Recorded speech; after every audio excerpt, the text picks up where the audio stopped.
علاوہ ایک اور چیز جو عام ہم دیکھتے ہیں، نکاح کا موقع آتا ہے تو جو نکاح پڑھانے والا ہوتا ہے وہ کہتا ہے لڑکے والوں کو کہ آپ بتائیں کہ مہر کتنا، آپ نے جو مہر کی رقم ہے وہ کتنی آپ نے طے کرنی ہے۔ کئی بار ایسا بھی ہوتا ہے جو لڑکی والے وہ کہتے ہیں کہ جو لڑکے والے چاہیں وہ رکھ سکتے ہیں، لیکن شریعت کا کیا قانون ہے؟ شریعت قانون یہ ہے کہ جو عورت ہے جس کا نکاح ہونے والا ہے، جو دلہن ہے، اللہ تعالیٰ نے اس کو حق ہی دیا ہے وہ جو چاہے مہر کو متعین کر سکتی ہے اپنے لیے۔ ہاں اگر وہ یہ کہتی ہے جو میرا باپ ہے یا میرا وکیل جو ہے اگر وہ طے کرنا چاہتا ہے میری طرف سے تو میں یہ چاہتی ہوں، تو پھر جو باپ ہے، جو وکیل ہے، جو بھائی ہے، وہ یہ طے کر سکتا ہے میری بہن کو، میری بیٹی کو کتنا مہر ہونا چاہیے۔ اور یہ اتنا تک علماء نے بیان کیا ہے کہ اگر عورت کو مہر کی رقم یا کوئی شرط بھی ہو، مہر سے مراد یہ نہیں ہوتی کہ صرف رقم ہو، کیش ہو، پیسہ ہو، بلکہ کوئی چیز بھی ہو سکتی ہے، اگر وہ شرط رکھتی ہے جو قرآن و سنت کے مطابق ہے، اگر جو دلہا ہے اس کو منظور ہے تو وہ آگے بڑھے اور نکاح کے لیے آگے جو پروسیڈنگ ہے وہ کریں۔ اگر وہ کہتا کہ میں اتنا مال افورڈ نہیں کر سکتا یا مجھے یہ منظور نہیں، تو وہ نکاح جو ہے وہ آگے بڑھ ہی نہیں سکتا۔ یہاں تک شریعت نے ہمیں یہ حکم دیا ہے۔ اور نبی پاک علیہ الصلوۃ والسلام کی حدیث ہے کہ جب معاہدے ہوتے ہیں، شرطیں رکھی جاتی ہیں، سب سے زیادہ مستحق جو شرط وہ پوری ہونے کی مستحق ہے وہ مہر کی شرط ہے۔ یعنی کہ اس کا اتنا بڑا مسئلہ ہے لیکن ہم اس کو سمجھتے نہیں ہیں، اور مہر ایک رواج کی طرف سے ایک طور پر 100-200 کو لگا دیا اور مہر ہو گیا، نہیں، بلکہ یہ اپنی بیٹیوں سے جو والدین پوچھیں، جب شادی کے ہول کے بارے میں باتیں طے کی جا رہی ہوتی ہیں، کپڑوں کے بارے میں باتیں طے کی جا رہی ہوتی ہیں، اس وقت جو مہر ہے اس کے بارے میں باتیں ہونی چاہیے تاکہ وہ مسئلہ بنے، یہ عورت کی سیکورٹی ہوتی ہے۔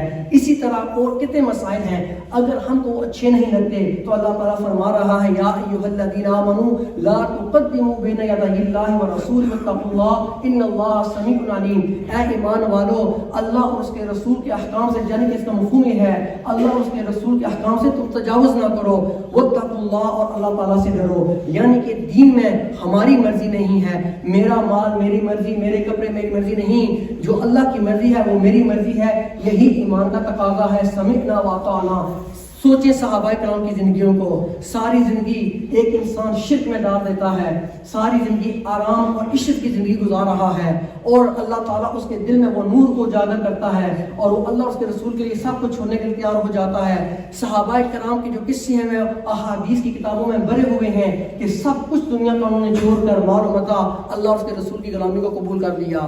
جب انہوں نے سب کچھ چھوڑ دیا دنیا کے مال متاع کو، اس میں ایک مثال جو عام دی جاتی ہے حضرت مصعب بن عمیر رضی اللہ تعالیٰ عنہ، جب وہ احد کے میدان میں شہید ہوئے تو آپ علیہ الصلوۃ والسلام جب ان کا کفن سے ان کا سر کو ڈانتے تو پاؤں ننگے ہو جاتے، پاؤں کو ڈانتے تو سر ننگا ہو جاتا، یعنی کہ اتنا کپڑا نہیں تھا کہ حضرت مصعب بن عمیر کے پورے وجود کو ڈانپا جائے۔ اللہ کے نبی کی آنکھوں سے اشک جاری ہو گئے اور فرمانے لگے یہ وہ مصعب بن عمیر ہے، جب مکہ کی گلیوں میں داخل ہوتا تھا اس کی خوشبو سے معلوم ہو جاتا یہ مصعب بن عمیر ہے، ایک مالدار ماں اور باپ کا بیٹا تھا، لیکن دین کے لیے انہوں نے قربانیاں دی ہیں۔ اسی لیے جب کوئی مسئلہ ہماری زندگی میں آئے تو پھر اگر مگر نہیں کرنی چاہیے، اللہ تعالیٰ کے حکم کے مطابق اس کو سر جھکا کر اس کو قبول کر لینا چاہیے۔ اس کے بعد یہ ایک پہلا ادب تھا کہ اے مسلمان ہونے کے بعد تو نے اپنی مرضی نہیں کرنی، اللہ اور اس کے رسول علیہ الصلوۃ والسلام کے حکم کے مطابق اپنی زندگی گزارنی ہے۔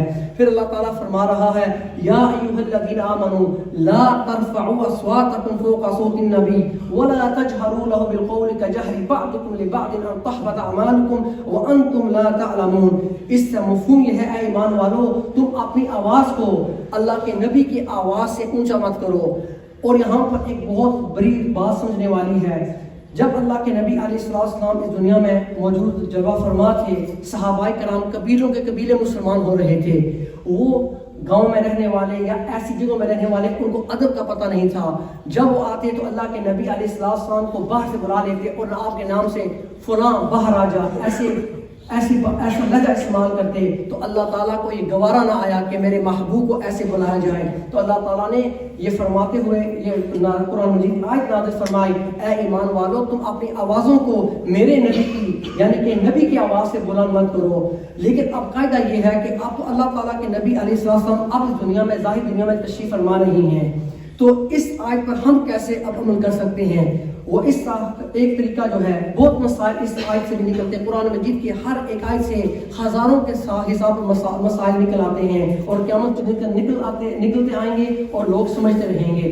لیکن اس آیت کا ایک معنی یہ ہو سکتا ہے کہ جب نبی پاک علیہ الصلوۃ والسلام کو حدیث بیان ہو رہی ہو تو اس وقت پھر ہمیں اور کوئی بات نہیں کرنی چاہیے. اس وقت یہی ہمیں سمجھنا چاہیے کہ گویا اللہ کے نبی علیہ السلام ہم سے مخاطب ہو رہے ہیں. تو جب آپ سے کوئی آپ کے سامنے یہ کہہ دے قال رسول اللہ صلی اللہ علیہ وسلم, اللہ کے نبی علیہ الصلوۃ والسلام نے یہ بات ارشاد فرمائی ہے, تو اس وقت پھر گردنیں جھک جانی چاہیے. جس طرح سے اللہ تعالیٰ قرآن مجید میں یہ ارشاد فرما رہا ہے وَإِذَا قُرِئَ الْقُرْآنُ فَاسْتَمِعُوا لَهُ وَأَنصِتُوا لَعَلَّكُمْ تُرْحَمُونَ. جب قرآن مجید تمہارے سامنے تلاوت کیا جا رہا ہو تم خاموش رہو, اس کو سنو تاکہ تم پر رحم ہو جائے. کئی بار ایسے ہوتا ہے شادی بیاہ کے موقع پر یا کوئی دکاندار دکان کھولتا ہے وہ تلاوت لگا دیتا ہے, جب اس سے گاہک آتے ہیں اس کو معلوم نہیں ہوتا وہ باتیں کرنا شروع ہو جاتا ہے. ایک طرف قرآن مجید کی تلاوت ہو رہی ہے, ایک طرف باتیں کی جا رہی ہیں. یہ اس لیے ہوتا ہے لا علمی کی وجہ سے.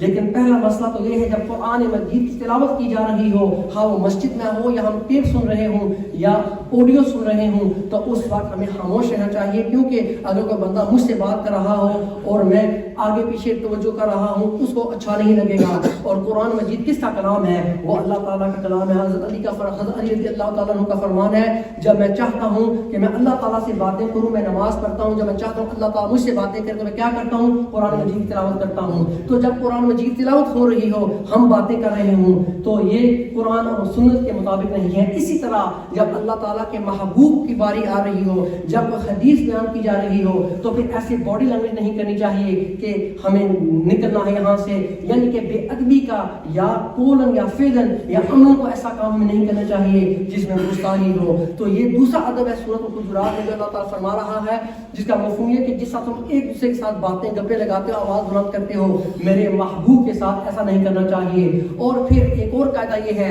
جو اللہ کے نبی علیہ السلام نے فرمایا ہے کہ تم علماء کی تکریم کرو. وہ نبیوں کے وارث ہیں, جس نے علماء کی عزت و تکریم کی گویا اسے اللہ اور اس کے رسول کی عزت و توقیر کی.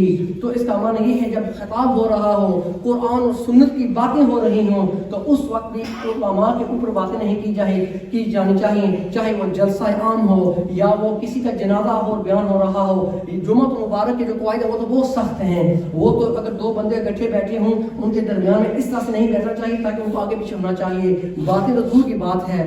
یہ جمعہ مبارک کے جو ایٹیکٹس ہیں وہ آداب وہ تو بہت الگ ہیں. عام مجلس کے اندر جب قرآن اور سنت کا آواز ہو رہا ہو تو اس میں بالکل باتیں نہیں کرنی چاہیے. اور اس کے بعد انشاءاللہ یہ سلسلہ جاری رہے گا کہ کس طرح سے اللہ تعالیٰ ان لوگوں کی تعریف کر رہا ہے جنہوں نے اپنی آوازوں کو پست کر لیا میرے نبی کے آگے, اور وہی لوگ ہیں جن کے دلوں کو اللہ تعالیٰ نے آزمایا ہے اور انہی کے لیے مقصد عظیم ہے. اور اللہ تعالیٰ ان لوگوں کے بارے میں بیان کر رہا ہے جو آتے تھے دوسرے علاقوں سے, ان کو بات اور کلام کرنے کا علم نہیں تھا, اور میرے نبی علیہ السلام کے ساتھ لا علمی کی وجہ سے ایسے گستاخانہ طریقے سے بات کرتے تھے.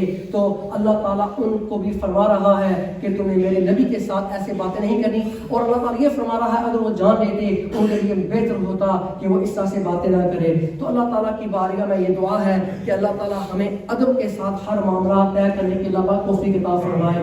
اور ہمیں ہمارا ایمان یہ ہمیں اجازت نہیں دیتا کہ اگر کوئی بات قرآن و سنت سے ثابت ہو جائے اور اگر ہم وہ نہیں کر رہے, ہم نے کچھ اور کرتے رہے ہیں مثال کے طور پر, لیکن قرآن و سنت کی بات آ جائے تو پھر ہمارے دل میں کوئی ایسا بوجھ معلوم محسوس ہو, کیونکہ ہم ایک مسلمان ہیں اور مسلمان اور ایمان کا تقاضا یہی ہے جو کچھ قرآن و سنت سے ہمارے پلے پڑ گیا پھر ہم نے اس کو پلے باندھنا ہے. بس اللہ پاک توفیق عطا فرمائے.